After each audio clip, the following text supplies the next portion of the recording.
Em nome do Pai que me criou, do Filho que me resgatou, do Espírito Santo que me santificou. Divina vontade, reina na minha vontade. Ó minha mãe, eu te amo e tu me amas. Dai-me um gole da vontade divina à minha alma. Me abençoa, Mãe, para que todas as minhas ações sejam feitas diante dos vossos olhos maternais. Amém. Suprema Majestade, eu venho em sua vontade divina, em nome de todos, do primeiro ao último homem que existirá na terra, para dar a ti as homenagens que tendes direito, as adorações, os louvores, o amor, as reparações por todos e por cada pecado. Venho, Senhor, na sua divina vontade, dou-te a minha vontade humana, por meio do Imaculado Coração de Maria, que possui todos os dons e os frutos da divina vontade. Dai-me, Senhor, então a tua divina vontade. Vem, ó divina vontade, nesta ação que eu estou a fazer, e em todas as ações que eu farei durante este dia. Amém. Fiat. Vinde, Espírito Santo, vinde por meio da poderosa intercessão do Imaculado Coração de Maria, vossa amadíssima esposa e nossa mãe. Amém. Continuando a leitura do livro Fim dos Tempos, de Maria Valtorta. Capítulo 29. As duas testemunhas do Apocalipse.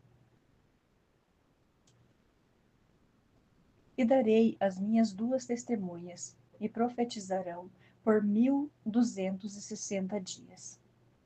Vestidas de saco. Apocalipse 11:3. 21 de agosto de 1943.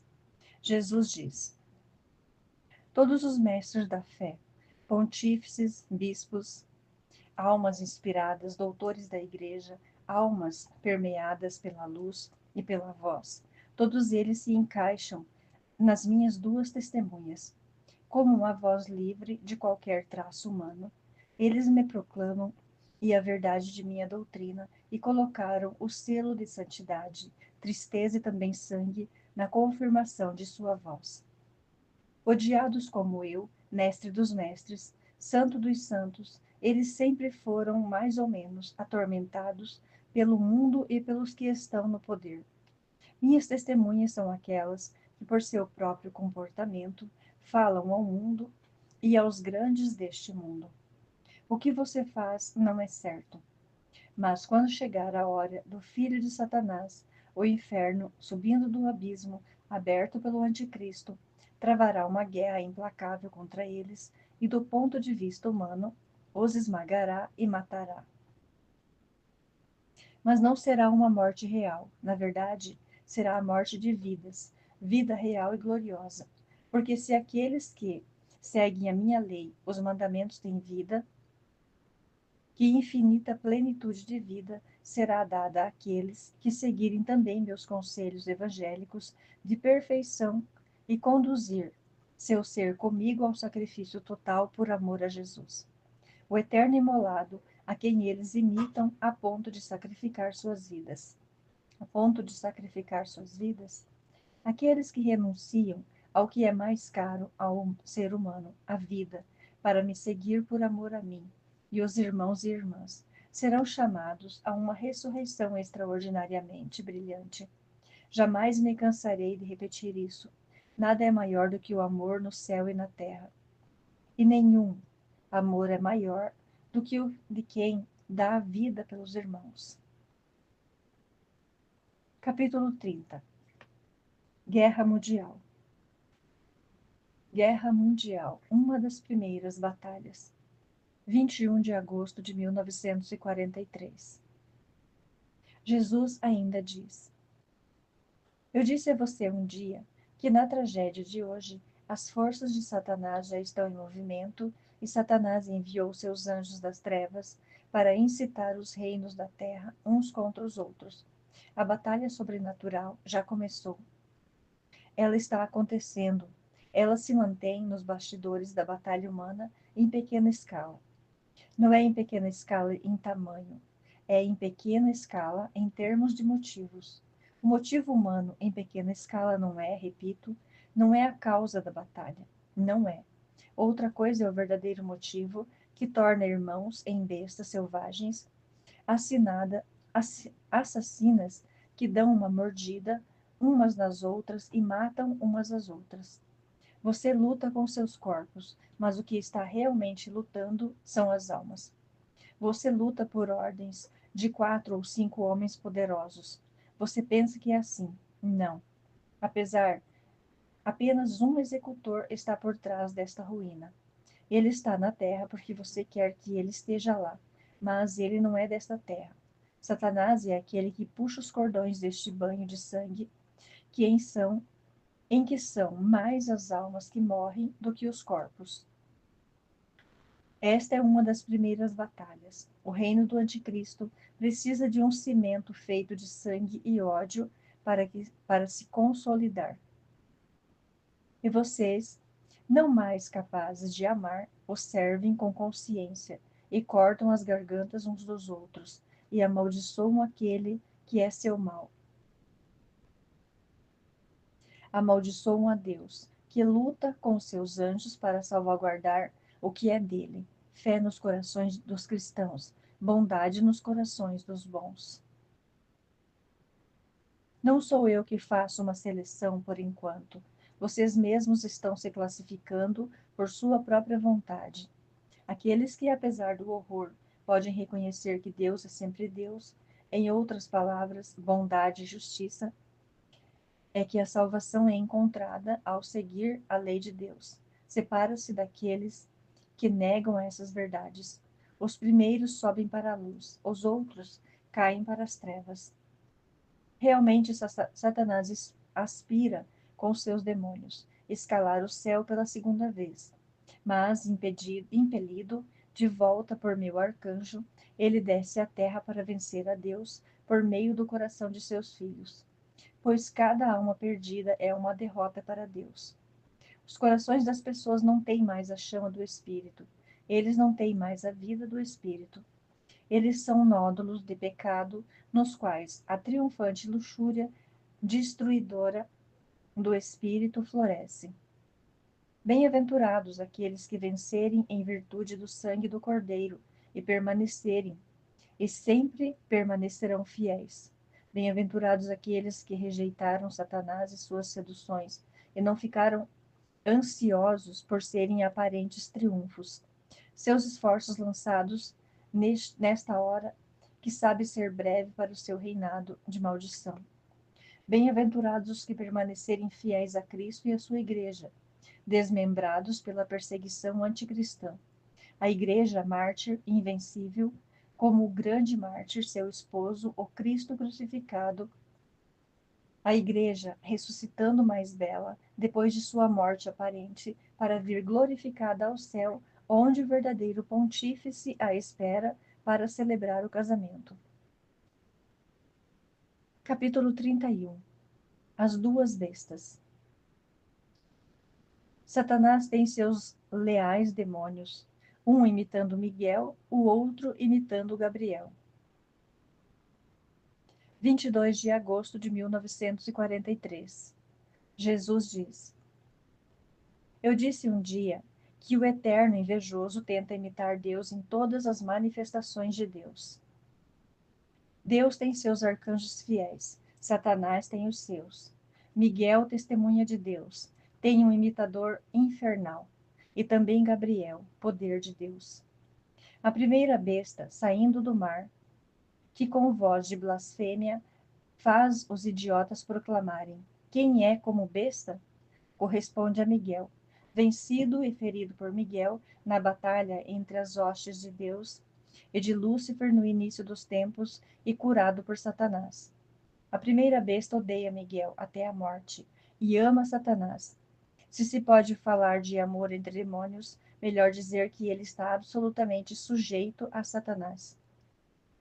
Forte ministro de seu rei amaldiçoado, ele usa sua inteligência para prejudicar a raça humana, a criação de arrancarem de si mesma seu sinal, a criação de Deus.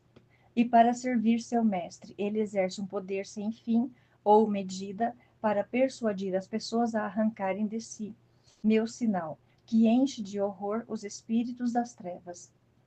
Uma vez que meu sinal foi tirado pelo pecado que tira a graça, o crisma luminoso de seu ser, a besta pode se aproximar das pessoas para levá-las a adorá-la como se fossem um deus e servi-la em crime.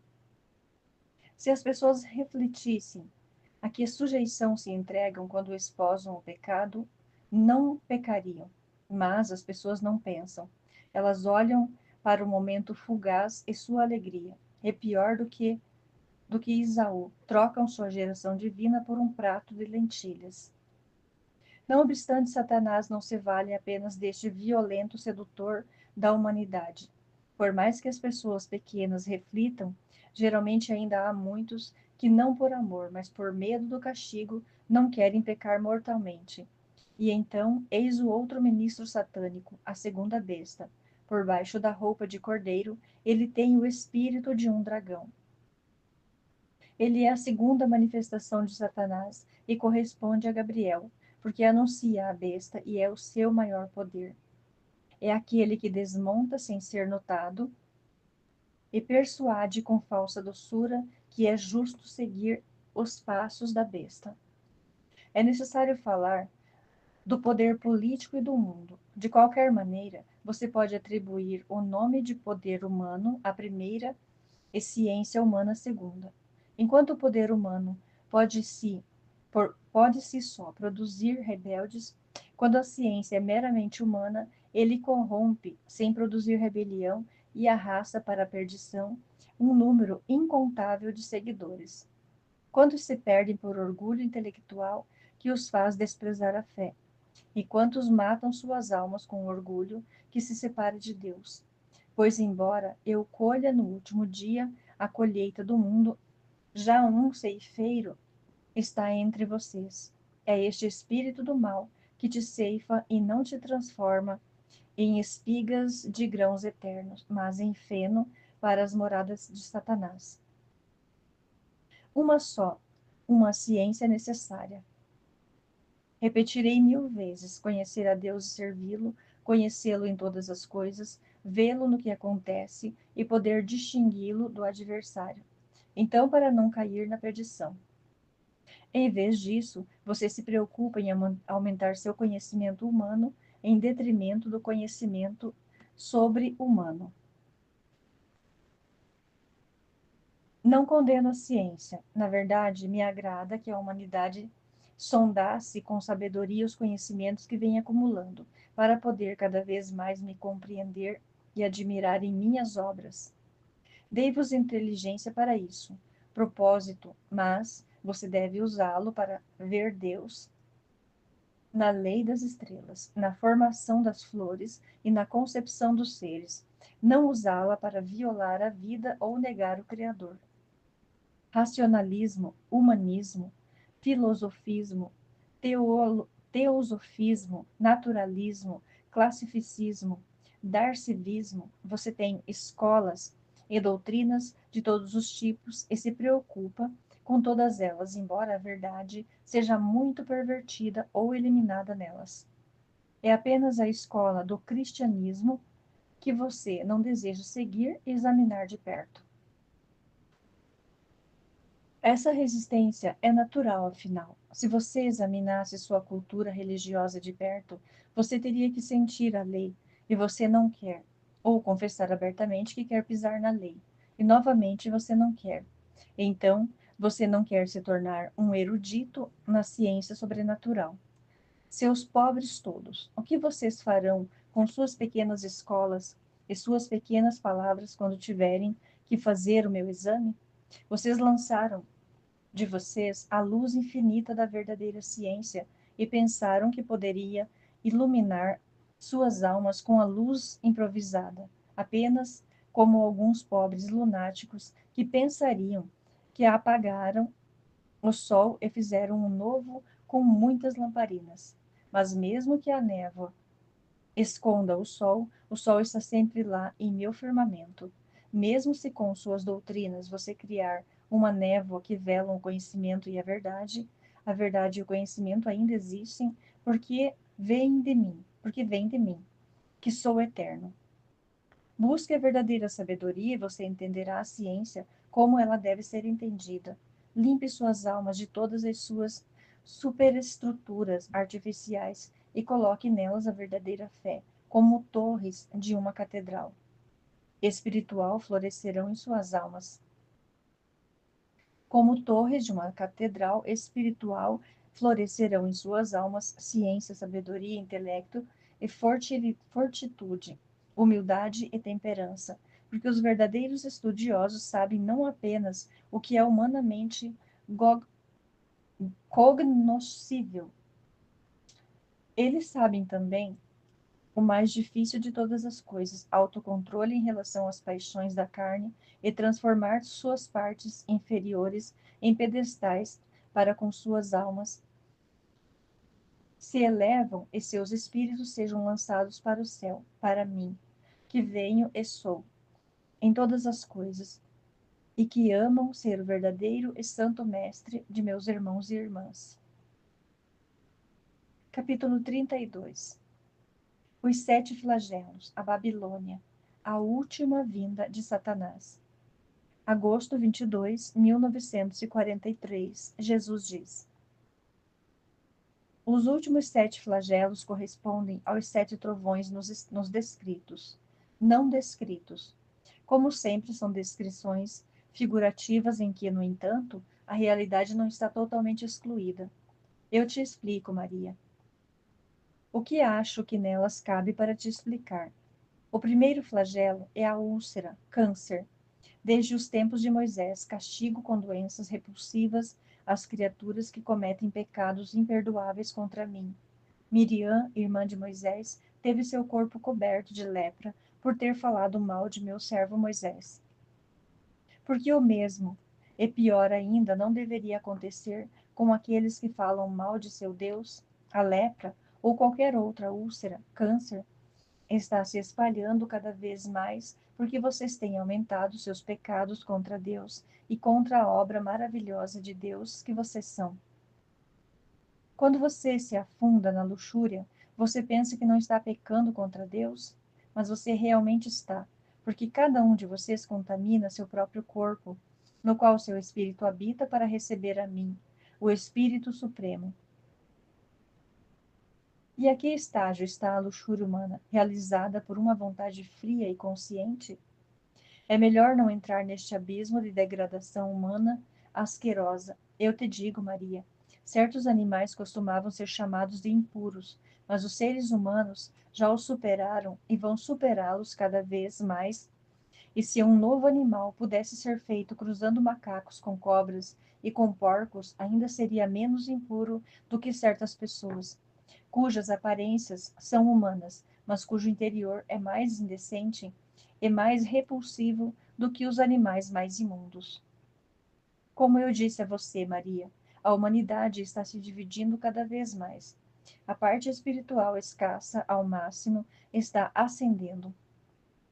A parte sensual, extremamente grande, está afundando. Está afundando em uma horrível profundeza de vício. Quando o tempo da ira chegar, a humanidade terá alcançado o máximo em vício.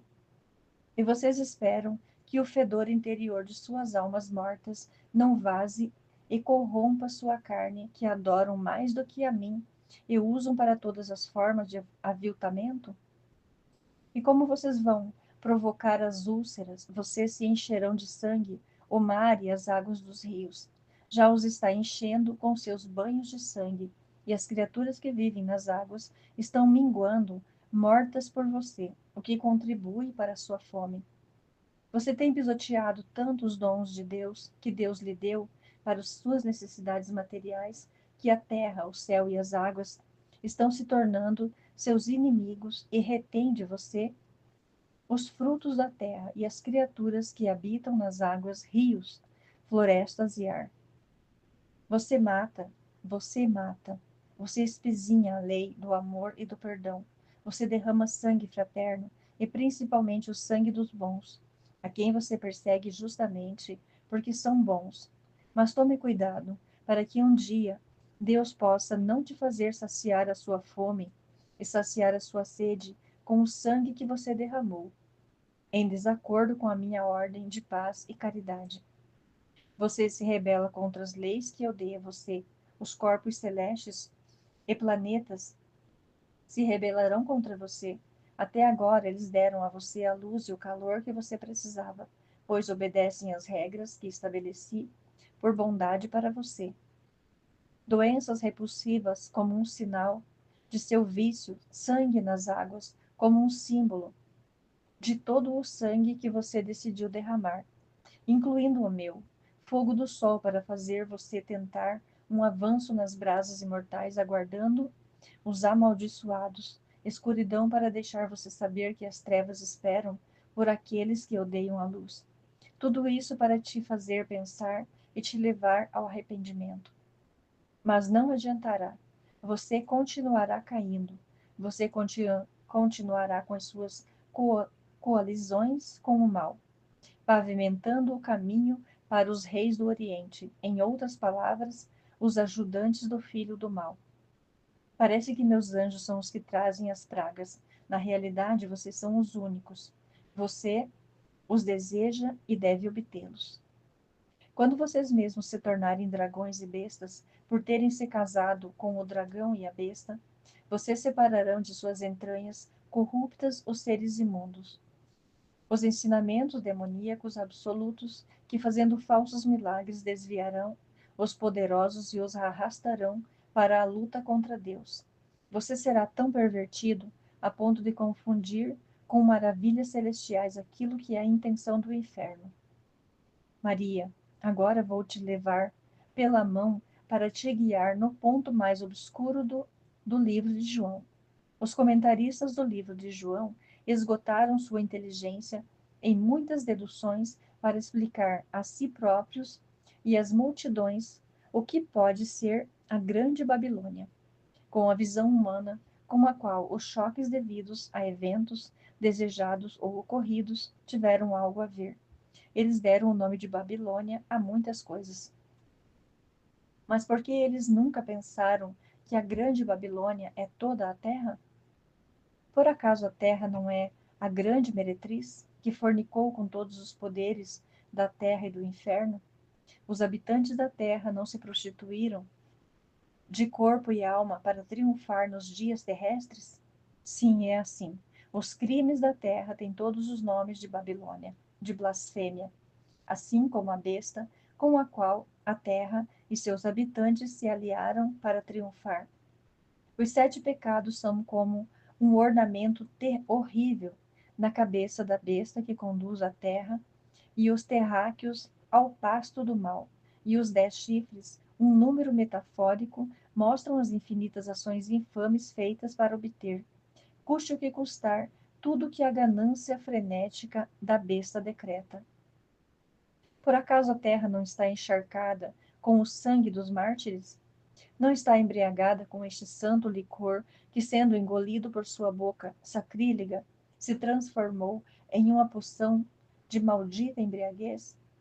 Na besta que move a terra está a combinação e síntese de todo o mal feito desde Adão em diante, para triunfar no mundo e na carne. Atrai para trás de si aqueles que a adoram, se tornarão soberanos de uma hora e de um reinado condenado. Vocês são soberanos como filhos de Deus, com um reino eterno, mas vocês se tornam soberanos de uma hora e de um reinado condenado quando adoram Satanás, que nada pode dar a vocês senão um triunfo fugaz, pago ao custo de uma eternidade de horror. A besta de João era e não é. No fim do mundo, assim será. Foi porque realmente existia, não é. Porque eu, Cristo, terei derrotado e enterrado, porque não será mais necessário, então, para os triunfos do mundo. A terra não está assentada sobre as águas de seus mares e não as usou para fazer mal?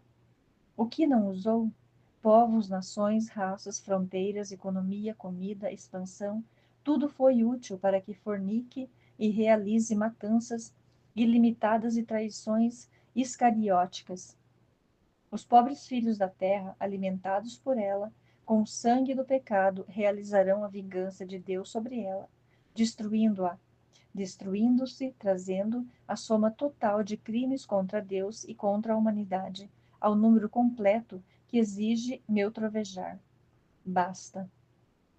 Naquela hora, o sangue dos mártires e dos profetas ferverá novamente, fumegando com uma fragrância agradável até o meu trono. E os torrões da terra, que recolheram os gemidos dos mortos por ódio de mim, e que receberam seus últimos tremores, dará um grande grito, feito de todos aqueles gemidos sagrados, e os torrões estremecerão com a revolta do pavor, sacudindo as cidades e as casas das pessoas onde o pecado e assassinato são cometidos, e enchendo-os com uma voz que pede à abóbada do céu por justiça. E haverá justiça, eu virei. Virei porque sou fiel e verdadeiro. Virei para dar paz aos fiéis e santo julgamento a todos aqueles que viveram. Virei com o meu nome, cujo significado só se conhece para mim e cujas letras indicam todos os principais atributos de Deus, de quem sou parte e todo. Escreva: Jesus, grandeza, eternidade, santidade, unidade. Escreva: Cristo, caridade, redenção, imensidão, sagacidade, trindade, onipotência, de Deus resumido em nome do Verbo feito carne. E se você pensa, assim faltam alguns atributos, perceba que a justiça está incluída na santidade, porque quem é santo é justo. A realeza está incluída na grandeza, criar na onipotência. Em meu nome, os louvores a Deus são, portanto, proclamados. Santo nome cujo som esmaga demônios. Nome de vida que dá vida, luz, força para aqueles que me amam e invocam. Nome é uma coroa em minha cabeça, como conquistador da besta e seu profeta, que será levado, empurrado, afogado e enterrado no fogo líquido e sem fim, cuja ferocidade cortante é inimaginável para os sentidos humanos. Então será a hora do meu reino na terra. Haverá, portanto, uma trégua dos crimes demoníacos para dar às pessoas tempo para ouvir as vozes do céu novamente. Assim que a força que desencadeia o horror for expulsa, grandes correntes espirituais virão para baixo como cachoeiras de graça, como rios de águas celestiais, para falar palavras de luz. Mas como as pessoas ao longo dos séculos não acolheram as vozes isoladas que falavam do bem, a começar pela voz da palavra, da mesma forma as pessoas serão surdas, sempre surdas, exceto aquelas marcadas com o meu sinal, meus queridos amigos que desejam seguir-me. Os outros ficarão surdos às vozes de muitos espíritos, as vozes que, como o som de muitas águas, entoarão o novo cântico que guiará as nações para a luz, e sobretudo para mim, a palavra eterna. Satanás virá pela última vez e encontrará seguidores nos quatro cantos da terra, e eles serão mais numerosos do que a areia do mar. Ó Jesus Cristo, tu que morreste para salvar a humanidade, só a paciência de Deus poderia ter esperado tanto, feito tanto e obtido tão pouco, sem tomar de volta a sua dádiva da humanidade e destruí-la muito antes da hora marcada. Só a minha paciência, que este amor soube esperar por todos vocês, sabendo que, como a areia filtrada por uma peneira fina, algumas raras almas chegariam à glória, em comparação com a massa que não conhece. Não quer filtrar pela peneira da lei do amor de sacrifício para vir a mim. Mas, na hora da minha vinda, quando na minha qualidade de Deus, Rei e Juiz, venho reunir os eleitos e amaldiçoar os réprobos, lançando-os onde o anticristo e a besta e Satanás já estarão para sempre após a vitória suprema de Jesus Cristo, Filho de Deus, vencedor da morte e do mal. A estes eleitos que puderam permanecer vivos em vida, vivos no espírito enquanto esperavam pela nossa hora de triunfo, darei a posse da morada celestial. Eu me darei sem pausa e sem medida. Mire nessa hora, Maria. Chame-a e chama-me com todas as forças do seu espírito. Aqui eu já venho, quando uma alma me chama, junto com o amado, que viu da terra a glória do Cordeiro, Filho de Deus, a glória dele e do seu Jesus, diga, com cada batida do seu coração, venha, Senhor Jesus. Maria Valtorta comenta: ao ditar para mim, Jesus me dá a entender que quando ele diz terra com T maiúsculo, ele não se refere ao globo de poeira e água, ele se refere a todas as pessoas tomadas como uma união de pessoas. Não sei se eu posso explicar bem.